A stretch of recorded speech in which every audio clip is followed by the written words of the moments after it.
Good morning student, BA BSc second year geography की कक्षा में आप सभी का हार्दिक स्वागत है। अपना टॉपिक क्या चल रहा था? प्राकृतिक वनस्पति के प्रकार। सारे प्रकार कंप्लीट हो चुके हैं। अपना एक लास्ट प्रकार बच चुका था जिसमें हम बात करेंगे मध्य अक्षांशीय एवं शीतोष्ण कटिबंधीय वनस्पति की। आपका हेडिंग चल रहा था प्राकृतिक वनस्पति का वर्गीकरण। प्राकृतिक वनस्पति का वर्गीकरण 7 पॉइंटों की हम बात कर चुके थे। 8वां पॉइंट है आपका मध्य अक्षांशीय या शीतोष्ण कटिबंधीय वनस्पति। बहुत इंपॉर्टेंट है, इसको थोड़ा सा ध्यान से पढ़ना। आगे जितने भी कॉम्पिटिशन एग्जाम दोगे उसमें आपके काम आएगा। देखिए इसमें क्या होता है, घास के मैदान होते हैं और घास के मैदानों के बारे में पूछा जाता है कि वेल्ड है, पम्पास है और कौन से क्षेत्र में पाए जाते हैं, किस प्रकार के घास के मैदान हैं। देखिए घास के जो क्षेत्र होते हैं 2 प्रकार के होते हैं। एक होते हैं शीतोष्ण कटिबंधीय, दूसरे होते हैं उष्ण कटिबंधीय। कि शीतोष्ण कटिबंधीय घास के मैदान कौन कौन से क्षेत्रों में पाए जाते हैं, कौन से देश में पाए जाते हैं, उसे उस देश में किस नाम से जाना जाता है। तो कॉम्पिटिशन एग्जाम की दृष्टि से भी बहुत अधिक महत्वपूर्ण है और आपके टॉपिक के अकॉर्डिंग भी अत्यधिक महत्वपूर्ण है। तो आज हम बात करेंगे मध्य अक्षांशीय तथा शीतोष्ण कटिबंधीय वनस्पति की।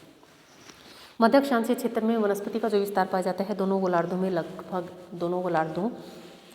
लगभग मध्यवर्ती भागों में पाया जाता है। इस क्षेत्र में वन तथा घास दोनों ही प्रकार की वनस्पतियां पाई जाती हैं। वन भी पाई जाती हैं, साथ में घास भी पाई जाती हैं। और मध्य अक्षांशीय क्षेत्र में इस वनस्पति को हम निम्न भागों में विभाजित कर सकते हैं। देखिए क्या होता है, कोई भी पर्टिकुलर जो बड़ा क्षेत्र होता है उसमें एक जैसी वनस्पति नहीं पाई जाती है।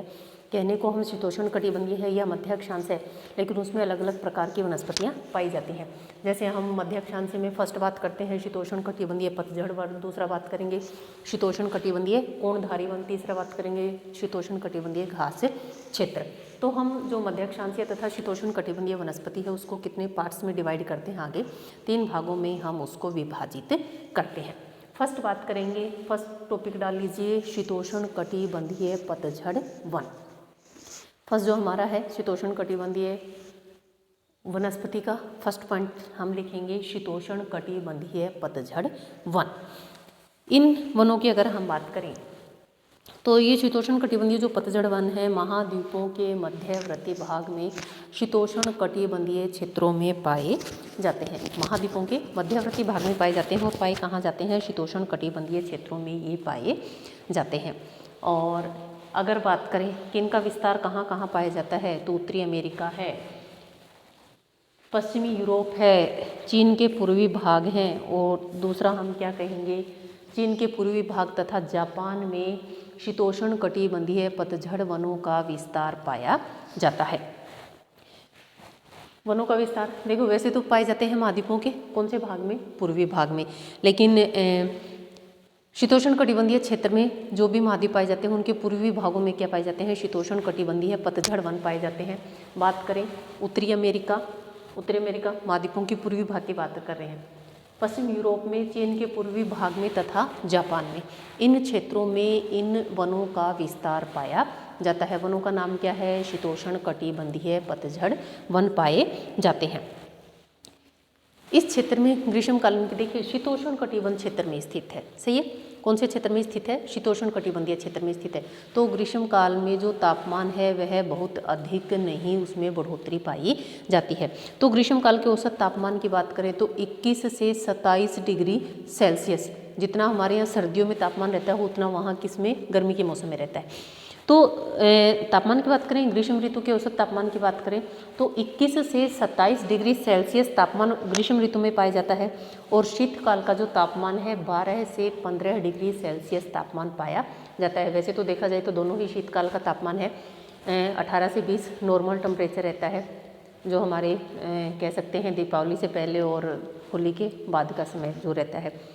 तो शीतकाल की बात करें, ग्रीष्मकाल की बात करें पहले तो ग्रीष्मकाल का जो औसत तापमान है, गर्मी का जो औसत तापमान है 21 से 27 डिग्री सेल्सियस पाया जाता है, जबकि शीतकाल में जो तापमान पाया जाता है 12 से 15 डिग्री सेल्सियस तक तापमान पाया जाता है। वर्षा की बात करेंगे। वर्षा का वार्षिक औसत वितरण 70 से 150 सेंटीमीटर वार्षिक वर्षा पाई जाती है। अगर इस क्षेत्र की हम बात करें कि शीतोष्ण कटिबंधीय पतझड़ जो क्षेत्र है उसमें वर्षा 70 से 150 सेंटीमीटर क्या पाई जाती है, वर्षा पाई जाती है, और यह वनों के विस्तार के लिए, विकास के लिए महत्वपूर्ण मानी जाती है कि टेम्परेचर भी बिल्कुल सही है, वर्षा भी बिल्कुल सही है, इसलिए वनों के जो विकास है उसके लिए अनुकूल मानी जाती है, क्योंकि टेम्परेचर न तो अत्यधिक कम है और न ही अत्यधिक बढ़ा हुआ है। वार्षिक वर्षा है उसका वितरण भी सही है, 70 से 150 सेंटीमीटर के मध्य वार्षिक वर्षा पाई जाती है। तो हम कह सकते हैं कि यह जो अनुकूल जलवायु है वह वनों के विकास के लिए उत्तम मानी जाती है। प्रत्येक वर्षा जो होती है प्रत्येक महीने में होती है, वर्षा प्रत्येक महीने में होती है। अब क्या होता है, देखिए वर्षा जब प्रत्येक महीने में होगी तो पेड़ भी क्या मिलेंगे, अच्छे मिलेंगे। वर्षा आप सभी जानते हैं वनस्पति का वर्षा से सीधा संबंध पाया जाता है। अगर रुक रुक कर वर्षा होती है तो वह, या वर्ष पर वर्षा होती है तो वह वनों के लिए अत्यधिक लाभदायक मानी जाती है। कारण क्या होता है कि पौधों में कभी भी पानी की कमी नहीं पाई जाती। लेकिन कहते हैं कि वर्षा वर्ष पर होती है। शीतकाल में जो वर्षा होगी वो किस रूप में पाई जाती है, कभी कभी हिमपात के रूप में भी हो जाती है। हिमपात के रूप में इसलिए हो जाती है क्योंकि सर्दियों में जो तापमान है हिमांक से नीचे चला जाता है, इसलिए जो वर्षा होगी शीतकाल में वह हिमपात के रूप में वर्षा होती है। शीतकाल में इस क्षेत्र में पौधे अपनी पत्तियां गिरा देते हैं। जैसे ही क्या होगा, हिमपात प्रारंभ हो जाता है तो उस समय पौधे क्या होते हैं, अपनी पत्तियां गिरा देते हैं। जीवन की सभी क्रियाएं सुसुप्त अवस्था में पाई जाती हैं। जीवन की सभी क्रियाएं सुसुप्त अवस्था में पाई जाती हैं, और हम कह सकते हैं कि इस सुसुप्ता अवधि को कायिक सूखा कहा जाता है। कायिक सूखा उसको कहा जाता है। शीतोष्ण पतझड़ जो वनों की बात करें, इनकी जो पत्तियां होती हैं वो चौड़ी होती हैं, और यहाँ जो वृक्ष पाए जाते हैं वो सघन वन पाए जाते हैं। इन जो पौधे हैं इनकी जो पत्तियां होती हैं, पत्तियां चौड़ी पाई जाती हैं, तथा यहाँ पर पाए जाने वाले वृक्ष किस प्रकार के पाए जाते हैं, सघन वन पाए जाते हैं। कारण क्या था, क्यों, क्योंकि वर्षा वर्ष भर होती है, रुक रुक कर धीरे धीरे वर्षा वर्ष भर होती रहती है। इस क्षेत्र में पाए जाने वाले अगर वृक्षों की बात करें, उनकी ऊंचाई की बात करें तो 20 से 25 मीटर तक वृक्षों की ऊंचाई पाई जाती है। 20 से 25 मीटर तक वृक्षों की ऊंचाई पाई जाती है। कारण क्या है, इन वृक्षों की इतनी अधिक ऊंचाई क्यों पाई जाती है, क्योंकि वर्षा जो है वर्ष भर होती रहती है, रुक रुक कर होती रहती है, और जितनी अधिक वर्षा होगी उतनी ही पेड़ों की ऊंचाई अधिक मिलेगी। आप देखना, पश्चिमी राजस्थान की बात करें, थार के मरुस्थल की बात करोगे आप, खेजड़ा, रोहिड़ा, इस प्रकार के वृक्ष पाए जाते हैं जिनकी ऊंचाई अधिक नहीं होती है। और अगर ऐसे क्षेत्रों की बात करें जहां वर्षा की मात्रा अधिक होती है, वर्ष भर वर्षा होती है, वहां पर जो वृक्ष पाए जाते हैं उनकी ऊंचाई अधिक पाई जाती है। तो शीतोष्ण कटिबंधीय जो पतझड़ वन है उन वृक्षों की लंबाई 20 से 25 मीटर तक उनकी ऊंचाई पाई जाती है। अगर हम बात करें कि शीतोष्ण ये पतझड़ वन है, इसमें ओक, बीच, बासवुड, ट्यूलिए, चेस्टनट, मैपुल और हिकोरी, ये जो वृक्ष हैं वो कहाँ पाए जाते हैं, शीतोष्ण कटिबंधीय पतझड़ क्षेत्रों में पाए जाते हैं। दूसरी बात करते हैं कि जो शीतोष्ण कटिबंधीय पतझड़ वन है इनका थोड़ा सा विस्तार कहाँ पाया जाता है, मंचूरिया में, दक्षिणी साइबेरिया में, हिमालय पर्वत के मध्यवर्ती भाग में।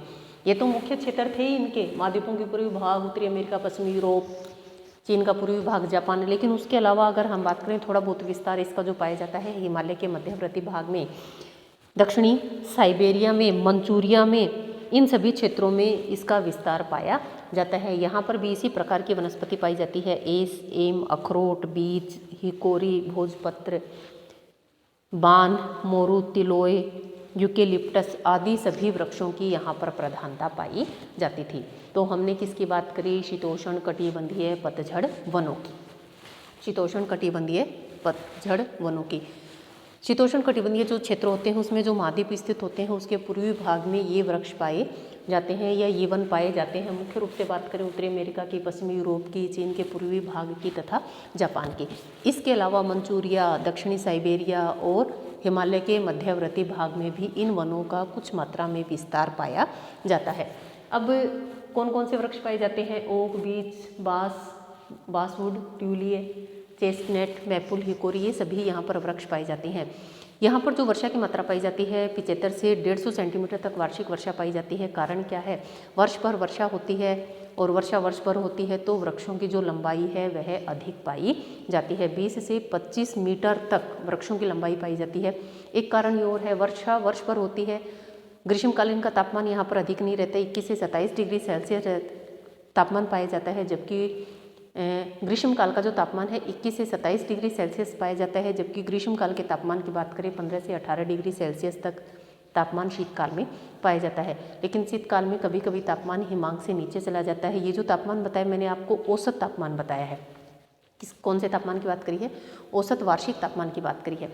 तो शीतकाल में क्या होता है, कई बार तापमान हिमांक से नीचे चला जाता है और इसलिए शीतकाल में जो वर्षा होती है किस रूप में पाई जाती है, हिमपात के रूप में यहाँ पर वर्षा होती है।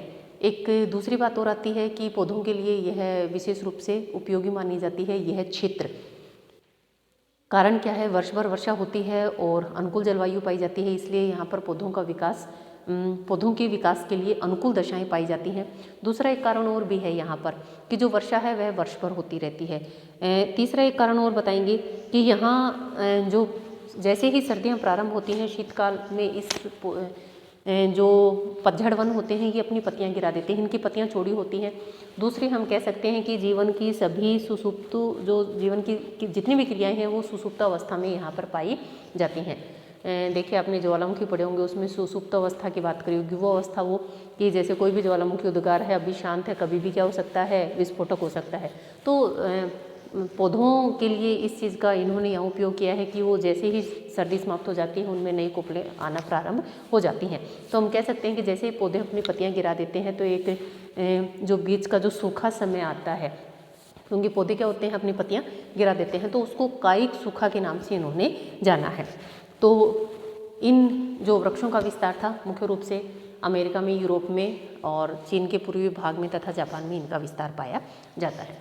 नेक्स्ट हम बात करेंगे शीतोष्ण कटिबंधीय कोणधारी या टैगा वन। शीतोष्ण कटिबंधीय कोणधारी या टैगा वन। देखिए क्या होता है, जो टैगा वन होते हैं इनको बोरियल वनों के नाम से भी जानते हैं। इनका एक दूसरा नाम है, उसको हम क्या बोलते हैं, किस नाम से बोलते हैं, बोरियल वन। जो टैगा वन है उनको बोरियल वनों के नाम से भी जाना जाता है। कनाडा में, अलास्का में और ग्रीनलैंड, इन क्षेत्रों में ये जो कोणधारी वन, टैगा वन है ये पाए जाते हैं। एक चीज़ और बहुत अच्छी बताती हूँ कि इन वनों का जो विस्तार पाया जाता है केवल उत्तरी गोलार्ध में पाया जाता है। इन वनों का जो विस्तार पाया जाता है केवल उत्तरी गोलार्ध में पाया जाता है। दक्षिणी गोलार्ध में इन वृक्षों का विस्तार नहीं पाया जाता है। पूछा जाए कि टैगा वन का विस्तार बताइए, केवल उत्तरी गोलार्ध में इनका विस्तार पाया जाता है, दक्षिणी गोलार्ध में इनका विस्तार नहीं पाया जाता है। बोरियल वन कहा जाता है। विस्तार की बात करें, कनाडा, अलास्का, ग्रीनलैंड में ये क्या पाए जाते हैं, ये वृक्ष पाए जाते हैं। और यूरेशिया, साइबेरिया, यूरेशिया के साइबेरिया, मतलब रूस का जो भाग एशिया में शामिल है हम उसको क्या बोलते हैं, साइबेरिया। साइबेरिया हो उत्तरी यूरोप या यूरोप का उत्तरी भाग, एक ही बात है। यूरेशिया, इन सभी क्षेत्रों में ये वन पाए जाते हैं। टैगा वन जो होते हैं उनकी जो पत्तियां होती हैं नुकीली होती हैं, आगे से सुई की तरह नुकीली होती हैं। टैगा वनों की जो वृक्षों की जो पत्तियां होती हैं वो कैसी होती हैं, नुकीली होती हैं और सुई की तरह उनके आगे से नोक होती है। नोक होने के कारण ही इनको कोणधारी वन कहा जाता है। सुई की तरह आगे से बिल्कुल कोण होती है, नोक होती है, इसी कारण इनको कौन से वृक्ष कहा जाता है, कोणधारी वृक्ष इनको कहा जाता है। कोणधारी वृक्षों की अगर हम बात करें, स्पुरुस है, पाइन, फर, आल्मस, बर्च, बेंतुला और पोपुलस, ये सारे वृक्ष किस प्रकार के हैं, शीतोष्ण कटिबंधीय कोणधारी वनों में ये सभी शामिल हैं। अब बात आती है, किसकी बात करती है, टैगा वनों की बात करें तो यहाँ पर जो शीत ऋतु होती है वो क्या पाई जाती है, लंबी पाई जाती है। शीत ऋतु की जो अवधि होती है टैगा वनों में, शीतकाल क्या होती है, शीत ऋतु की जो अवधि होती है वह लंबी पाई जाती है। तो दूसरा अर्थ क्या होगा, ग्रीष्मकाल है वो किस प्रकार का होगा, लघु अवधि वाला होगा। ग्रीष्मकाल जो होगा वो कैसा होगा, लघु अवधि वाला होगा। कारण क्या है, साल में 12 महीने होते हैं, अगर शीतकाल की अवधि लंबी है तो ग्रीष्मकाल की अवधि कैसी होगी, छोटी होगी। दूसरा इन्होंने कहा कि शीतकाल में हिमपात होता है, जो वर्षा होगी किस रूप में होगी, हिमपात के रूप में। यहाँ पर ऊंचाई की बात करें या तापमान की बात करें, वर्ष भर शीतकाल की अगर अवधि लंबी होती है तो जो वर्षा होगी या वो किस रूप में होगी, हिमपात के रूप में। दूसरा हम कह सकते हैं कि यहाँ हिमपात होता है। ठीक है, धरातल हिम से ढक जाता है और कारण क्या है, वर्षा लघु ग्रीष्म काल में होती है, केवल 3 या 4 महीनों में ही वर्षा होती है। वर्षा जो होगी वो कौन से ऋतु में होती है, वर्षा काल में, यहाँ ग्रीष्म काल में वर्षा होती है। 3 या 4 महीने ही यहाँ पर वर्षा पाई जाती है। ग्रीष्म काल की अगर हम बात करें, वर्षा के औसत की बात करें, 25 से 100 सेंटीमीटर यहाँ पर वार्षिक वर्षा पाई जाती है। देखिए, वर्षा होती है ग्रीष्म काल में होती है, ग्रीष्म काल कैसा होता है, छोटा होता है। तो यहाँ जो वर्षा होती है हम कह सकते हैं 3 या 4 महीने सिर्फ वर्षा काल के होते हैं, जिसमें 25 से 100 सेंटीमीटर वार्षिक वर्षा यहाँ पर पाई जाती है। ग्रीष्म काल के तापमान की बात करें, 6 डिग्री सेल्सियस जितना हमारे सर्दियों में पाया जाता है। तो ग्रीष्म काल के तापमान की अगर हम बात करें, लगभग 6 डिग्री सेल्सियस तापमान पाया जाता है। अब आप कहोगे कि 6 डिग्री सेल्सियस तापमान है तो ग्रीष्मकालीन कैसे हो सकता है, क्योंकि शीतकाल में तो मोस्टली जो तापमान रहता है वो हिमांक से नीचे पाया जाता है, इसलिए जो ग्रीष्मकाल का तापमान है वो 6 डिग्री सेल्सियस है। कि ऐसे समय में बर्फ़ पिघल जाती है या बर्फ़ जमना बंद हो जाती है, तो उसको इन्होंने कौन सा काल बताया, ग्रीष्मकाल बताया। तापमान के अकॉर्डिंग हम क्या करेंगे, दोनों ऋतुओं का विभाजन करेंगे हम। तो शीतकाल में हिमपात होता है। ग्रीष्मकाल के अगर औसत तापमान की हम बात करें, 6 डिग्री सेल्सियस यहाँ पर क्या पाया जाता है, तापमान पाया जाता है। लेकिन शीतकाल के अगर हम तापमान की बात करें, शीतकाल में तापमान हिमांक से नीचे पाया जाता है। मतलब शीतकाल में तो ऐसी कोई स्थिति नहीं होगी जिसमें बर्फ़ नहीं गिरे या बर्फ़ नहीं जमे, तो माइनस में भी तापमान पाया जाता है। तो शीतकाल में जो तापमान पाया जाता है वह 0 डिग्री सेल्सियस से कम पाया जाता है। सही है।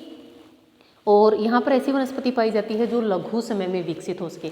अब देखिए, जब वर्ष भर या साल के अधिकतर समय में बर्फ़ गिरेगी तो उसका एक कारण क्या होगा, जो वनस्पति है कैसे टेम्परेचर में उत्पन्न होगी, ग्रीष्मकाल में जब 6 डिग्री के आसपास तापमान पाया जाएगा। लेकिन उन्होंने कहा यहाँ पर जो वनस्पति विकसित होती है वह लघु अवधि में विकसित होती है। कारण क्या है, वर्ष के अधिकतर समय बर्फ़ से ढका रहता है, तो वनस्पति को जो समय मिलेगा वो कैसा मिलेगा, लघु, और उसी कम अवधि में यहाँ पर वनस्पति विकसित हो जाती है। इन वृक्षों की जो नुकीली पत्तियां हैं वो आर्द्रता के कम नष्ट होने से वृक्षों की सहायता करती हैं। पत्तियों नुकीली इसलिए पाई जाती हैं ताकि आर्द्रता है उसको बचा के रखा जा सके। देखो, जैसे मरुस्थलीय क्षेत्र है, हम कह सकते हैं कि वाष्पीकरण को रोका जा सके, इसलिए पत्तियां छोटी होती हैं। यहाँ पर क्या एक ही चीज़ है कि आर्द्रता से कम नष्ट होने से या कम आर्द्रता नष्ट होगी, जिसके कारण वृक्षों को सहायता मिलती है। कारण क्या है कि आप सभी जानते हैं कि जैसे वृक्षों में आर्द्रता कम हो जाएगी तो पौधे सूख जाएंगे। तो पत्तियां नुकीली इसीलिए होती हैं ताकि वो आर्द्रता को बरकरार रख सके, आर्द्रता को कायम रख सकें। जब आर्द्रता कायम रहेगी तो वह वृक्ष अपने आप फल फूल जाएगा।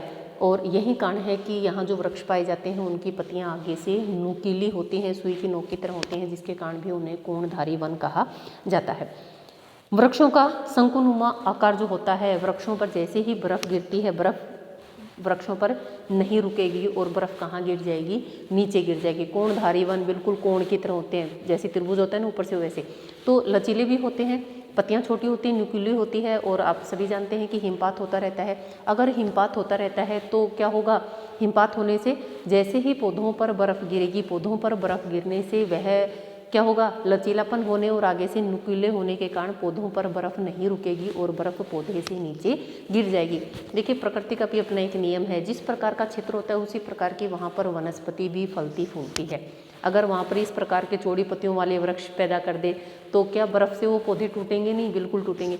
तो प्रकृति क्या करती है, अपने अनुसार क्या कर देती है, उसमें परिवर्तन कर देती है कि हिमपात वाला क्षेत्र है तो यहाँ पर किस प्रकार के वृक्ष पनप सकते हैं, कोणधारी वन पनप सकते हैं। यही कारण है कि ऐसे क्षेत्रों में कोणधारी वन पाए जाते हैं। जैसे ही बर्फ़ गिरेगी, नुकीली पत्तियां होने के कारण बर्फ़ पौधे पर नहीं रुकेगी, वन वृक्ष पर नहीं रुकेगी और बर्फ़ कहाँ गिर जाएगी, नीचे गिर जाएगी। आपने देखा होगा कि कई बार आप मूवी देखते हो, फिल्में देखा करो फिल्में देखते हो उसमें आप देखना, जो हिमालय वाला क्षेत्र या बर्फ़ वाला जो क्षेत्र होता है उसमें किस प्रकार के पौधे पाए जाते हैं। जैसे ही बर्फ़ गिरती है, बर्फ़ कहाँ जाती है, पौधे पर बर्फ़ नहीं रुकती है, बर्फ़ नीचे आ जाती है। तो वहाँ पता चलता है कि वो जो वनस्पति है वह किस प्रकार की पाई जाती है। नेक्स्ट बात करते हैं, ये जो वृक्ष पाए जाते हैं इनकी जो लकड़ी होती है वो क्या होती है, मुलायम होती है। इन वृक्षों की जो लकड़ी होती है वो क्या होती है, मुलायम होती है। और संयुक्त राज्य अमेरिका में बड़े पैमाने पर जो लकड़ी का कार्य किया जाता है। इन क्षेत्रों में जो वृक्ष पाए जाते हैं उन वृक्षों की जो लकड़ी होती है वो किस प्रकार की होती हैं, मुलायम होती हैं। और हम कह सकते हैं कि कनाडा में टैगा क्षेत्र में पाए जाने वाले कोमल जो वृक्ष होते हैं उनकी लकड़ी का व्यवसाय विश्व में सबसे अधिक होता है। देखिए ये जो वृक्ष पाए जाते हैं कनाडा में मुख्य रूप से पाए जाते हैं। कनाडा में ये वृक्ष पाए जाते हैं तो वहाँ पर जो लकड़ी होती है वो किस प्रकार की होती है, टैगा वनों की हल्की होती है। तो पैकिंग का कार्य करने के लिए जितने भी बॉक्स वगैरह बनाए जाते हैं वो मुख्य रूप से कहाँ बनाए जाते हैं, कनाडा में बनाए जाते हैं। या हम कह सकते हैं कि इस लकड़ी का मुख्य रूप से व्यवसाय कहाँ किया जाता है, कनाडा में किया जाता है। लकड़ी का कार्य करने वालों को बोलते हैं लंबरिंग। लकड़ी का जो व्यवसाय करते हैं उस व्यवसाय को क्या बोलते हैं, लंबरिंग बोलते हैं। लेकिन जो आदमी इसको, जो मानव इस कार्य को कर रहा है उसको बोलते हैं लंबरजेक। लकड़ी का कार्य करने वाले व्यक्ति को लंबरजेक कहा जाता है और लकड़ी का जो व्यवसाय होता है उसको लंबरिंग के नाम से जाना जाता है। पूछा जाता है कि लंबरिंग क्या होती है, कि लकड़ी का व्यवसाय, लकड़ी को काटना, उससे विभिन्न प्रकार की जो पैकिंग वगैरह की वस्तुएं बनाना, वो सब किस में आता है, लंबरिंग में आता है। लेकिन जो मानव इसके लिए कार्य करता है, जो व्यक्ति इसके लिए कार्य करता है उसको क्या बोलते हैं, लंबरजेक बोला जाता है। ठीक है, व्यवसाय में लगे लोगों को लंबरजेक कहा जाता है। और कनाडा में लकड़ी जो व्यवसाय है उस लकड़ी व्यवसाय को कनाडा में लंबरिंग के नाम से जाना जाता है। लुम्बरिंग है वैसे तो LUMBERING, लुम्बरिंग, लेकिन लंबरिंग के नाम से उसको जाना जाता है। नेक्स्ट बात करेंगे हम, इसमें जो वृक्ष पाए जाते हैं क्या है, स्पूर्स, पाइन, फॉर, आम, आलमस, बर्च, बेतुला और पोपुलस। ये जो वृक्ष हैं ये किस में पाए जाते हैं, ये कोणधारी या टैगा वनों में पाए जाते हैं। ये जो वृक्ष हैं वो कहाँ पाए जाते हैं, कोणधारी या टैगा वनों में ये वृक्ष पाए जाते हैं। वापिस से बात कर देते हैं, एक बार रिपीट कर देती हूँ क्योंकि मोस्ट इम्पॉर्टेंट चीज़ है। शीतोष्ण कटिबंधीय कोणधारी वन या टैगा वन के नाम से इनको जाना जाता है। टैगा वनों को बोरियल वन के नाम से भी जानते हैं। ये जितनी भी वनस्पति होती है टैगा वन होते हैं, केवल उत्तरी गोलार्ध में पाए जाते हैं, दक्षिणी गोलार्ध में नहीं पाए जाते हैं। ये जो वन हैं दक्षिणी गोलार्ध में नहीं पाए जाते हैं, केवल उत्तरी गोलार्ध में इसका विस्तार पाया जाता है। उत्तरी गोलार्ध की भी हम बात करें, कहाँ पर, Canada, Alaska, Greenland, Canada, Alaska और ग्रीनलैंड। कनाडा में लकड़ी व्यवसाय का कार्य जो करते हैं उसको लंबरिंग बोलते हैं और जो मानव व्यवसाय इसमें लगा हुआ है उसको लंबरजेक के नाम से जाना जाता है। मुख्य रूप से कनाडा और यूरेशिया इस क्षेत्र के लिए, टैगा वनों के लिए मुख्य रूप से जाना जाता है। ये दोनों जो क्षेत्र हैं वो फेमस हैं, कनाडा और यूरेशिया, ये दोनों इस क्षेत्र के लिए जाने जाते हैं। उसके अलावा साइबेरिया, उत्तरी यूरोप है, इन क्षेत्रों में भी टैगा वन पाए जाते हैं। स्पूर्स है, पाइन, फॉर, पोपुलस, बेतुला, ये सारे वृक्ष यहाँ पर पाए जाते हैं। और दूसरा हमने बताया था कि इनकी जो पत्तियाँ होती हैं नुकीली होती हैं, सुई की तरह आगे नोक होती है, जिसके कारण इनको कोणधारी वन कहा जाता है। शीतकाल की अवधि लंबी होती है, वर्षा ग्रीष्म काल में होगी 20-25 से 100 सेंटीमीटर के मध्य।